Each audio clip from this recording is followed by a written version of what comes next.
Hey and welcome to Neverwinter with Aragon. So you may be wondering, what the hell are unbind tokens? What the heck do you use them for? You might get them as like a progression reward or in a dungeon chest. You don't necessarily have to spend any Zen to buy them, and I personally wouldn't recommend it. Play the game, you'll obtain them for free. But saving up and collecting those unbind tokens, you can actually make quite a significant amount of Astral Diamonds with them.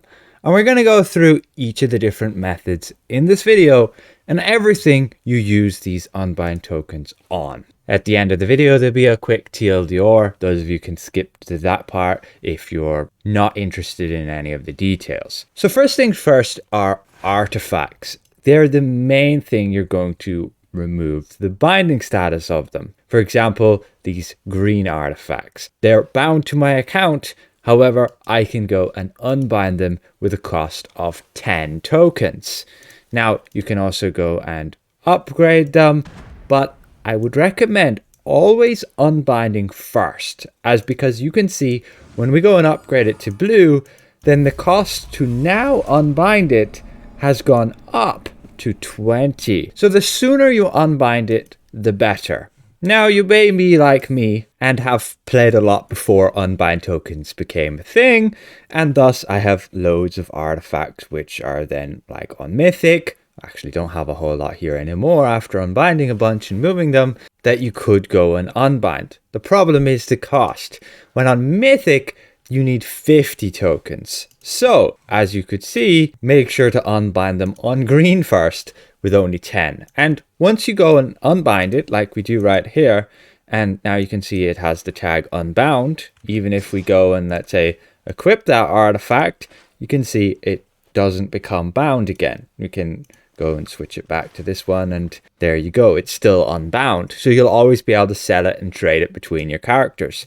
And from there, you can go and actually upgrade it. And by upgrading it, it'll still remain with that unbound status. So you only have to spend that initial few upgrade tokens in order to give it that unbound status. And we can see we can upgrade it to epic, then to legendary, and then to mythic. And I would recommend just using preservation wards to upgrade artifacts, and you might not want to protect refinements as they can be pretty cheap.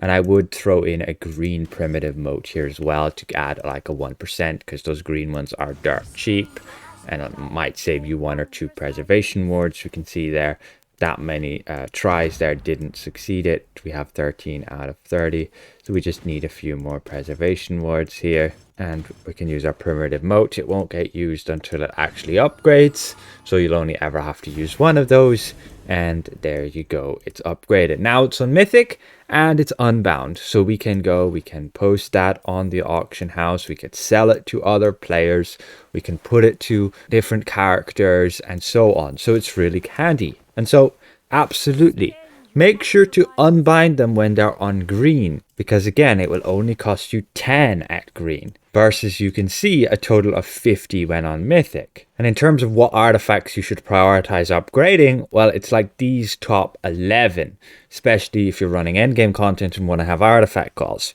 You will, of course, want to make sure that you have the artifact, of course, that's going to complete your set bonus, the neck waist. And that would be like right here in this build, the red dragon's mark, or you might run Mythalar set or Demogorgon set, so on.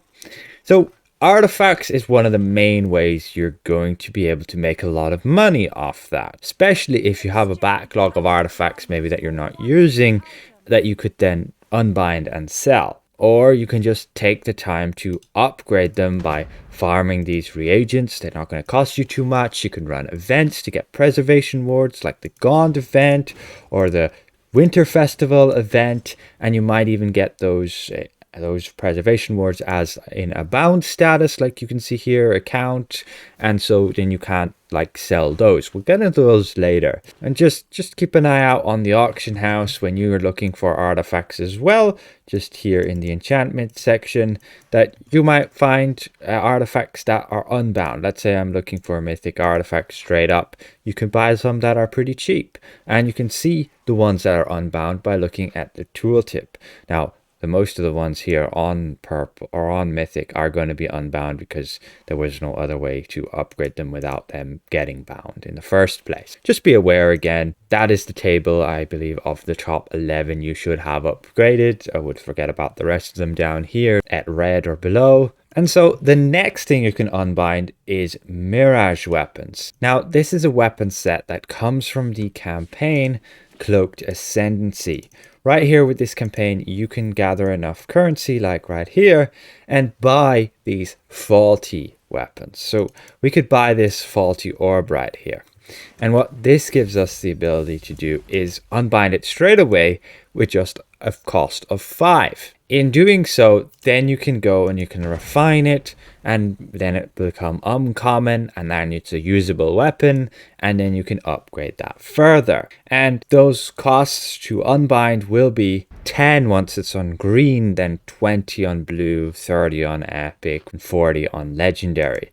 So yeah, make sure to save on those unbound tokens and unbind it before you even upgrade it. Otherwise, you can do that grind getting those Mirage weapons, and you can sell them for quite a significant amount. You can see them all there. Mirage weapons are not that easy to get. I mean, they just take a lot of time, but it can be just a bit of time spent every day, like doing the quest and just doing a few dig sites, and you'll get them. You can watch my earlier videos where I went over how you can get these, and you can sell these for millions, but you will need unbind tokens to get them unbound in the first place to be able to sell. The next one is the Lionheart Weapons set. Now, these originally come from Tower of the Mad Mage. That is the epic trial just here.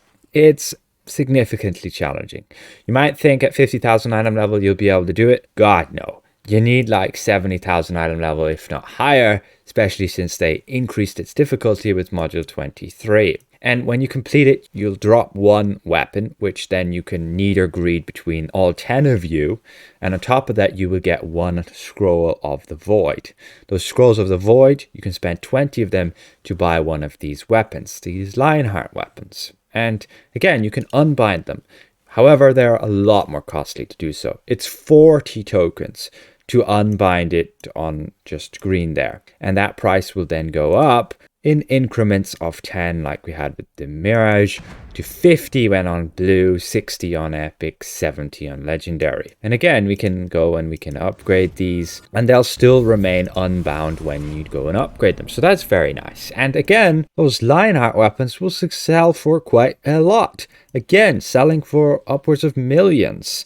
And even though they're not like the best weapon set in the game, they will still sell, and they might even just sell for the fashion of them because they can look pretty cool. And they are a weapon set which is really hard to obtain normally. So I would be aware of that if you're trying to go for those. That trial is significantly challenging. In my opinion, it's probably the most mechanic heavy trial there is still to date.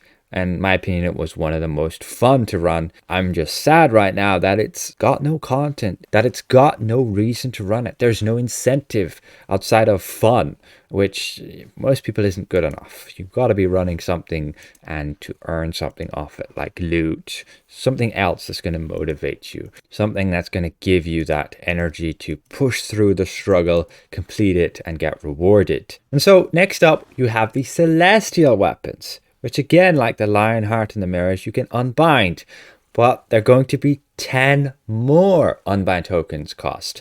So again, you can unbind it, you can upgrade it, so on, like I've said. But on green, again, it cost us 50 there, and then it's 60 on blue, 70 on epic, and 80 on legendary. So again, you want to unbind it early on before upgrading. And again, those Celestial Weapons, you can sell for the millions as well, and they'll probably even more so go for the fashion. And you can see the different weapons there for your class and so on. They are also a weapon set that's not that well obtained, because you have to again be doing the epic trial, master Zariel's challenge. So not so easy. In my opinion, maybe a little bit easier than Tower of the Mad Mage, especially with regards to being a little bit more friendly on the mechanics, but still pretty challenging. You're going to need a very good group for that. And basically every time you complete it, you will obtain one of these swords, which is a Hilt of the Fallen, which you will go spend in the Path of the Fallen in the Celestial Weapon Store to buy those Celestial Weapons. And you can get the ones of any class. And then we have the Motes, Coalescent Motes. You may end up obtaining ones that are bound to character, bound to account, especially through the invocation process of getting these coffers. You can obtain Coalescent Motes in there. The unfortunate thing is they're bound, but that doesn't stop you from upgrading something with them. For example, if we go to upgrade this Poison Thorn and we use one of these motes that is like bound to my account, we can see when we go and upgrade it, the enchantment will still remain unbound. I'll still be able to sell it. So that's a very easy workaround to obtain Astral Diamonds through those motes, which are bound already. But additionally, you can right click them and you can spend unbind tokens, a whopping 80 of them, in order to then sell this on. 80 tokens is worth, according to the devs, 800 Zen. So that's like about the equivalent you're going to spend to buy a Coalescent Mote on a 20% discount. Personally, I wouldn't do it. Basically use those Coalescent Motes in other ways to then basically gain profit. Again, like upgrading an enchantment. Now you can unbind bound to character ones as well, just as easily. Then there's the preservation wards, which you have seen me upgrading like artifacts with them. Basically for one preservation ward, it's going to cost you one unbound token. Again, I don't see it as really worth it to do that way. You're better off with other methods to obtain Astral Diamonds, like artifacts and then these weapons, especially like farming Mirage. You're only going to cost you a total of 5 unbound tokens at the beginning per weapon, and then you can go and do the grind to upgrade them. And then you can go on to sell those. And again, anything that's unbound, you can go and you can use and it won't become bound again. It's the same with the weapons. Like you can see these Mirage Weapons, they are unbound. I can go, I can equip them and you can see they're still unbound. I can go unequip them and then they're still unbound. So you'll be able to sell them at any point then. If you, let's say, wanted to use them, check them out, and if you don't like them, you can sell them. It's very nice to have that flexibility, that's for sure. So just as a last note before we go to the TLDR, there are some artifacts which can indeed not unbind. For example, the later artifacts, the newer ones, like the Dragonbone Blades, you can't unbind it. These Phylactery, you can't unbind it. These Assassin's Dice, you can't unbind them. That's the same with the Tentacle Rod. It's the same with all of these dragon artifacts as well. Pretty much all the ones from module 22 onwards, you can't unbind, except like the Jewel of the North and the Standard, which are exceptions which you can actually unbind. And I'm not sure if that's intended because they did go back on it once before, as those artifacts are like infinite reclaim from the promo here. So you can infinitely reclaim them, but I guess you got to spend the unbind tokens on them anyway. So there's that. And like your Forgehammer of Gond is also unbindable. So you'll be able to unbind that. As we can see, we can do here with a cost of 50, but at least that's when it's on Mythic. I guess you can do it on green as well. But basically what's special about this artifact is it will give you the profession tool as well. You can see that just here, the Forgehammer of Gond. And I'm not sure if you get it even when you get an unbound version. So we're going to unbind it, and I'm going to transfer it to another character. And if we go and claim that, then we can see it gives us a bit of lore and adds it to his collection. But I want to check my inventory. We check our professions and we can see it does not look like we obtained that. I'm just going to use the artifact, and there we go. Using it gives us the tool. So you can go and transfer then this Forgehammer of Gond to all of your other characters and give them all the tool. That is pretty powerful with this. That's pretty powerful with this artifact. Just to be aware of that. Again, you gotta use the artifact for it to give you the tool. So ultimately, this is the table, the TLDR of what you can spend unbind tokens on. And that's the costs, the following costs for the rarity. Just keep in mind, Mirage Weapons, again, you can unbind for a cost of 5 before you restore them. And when you restore them, they will remain unbound. Very neat. And also just try and make sure you unbind it as soon as possible, because that'll have the lowest cost. I would forget about unbinding coal motes and preservation wards.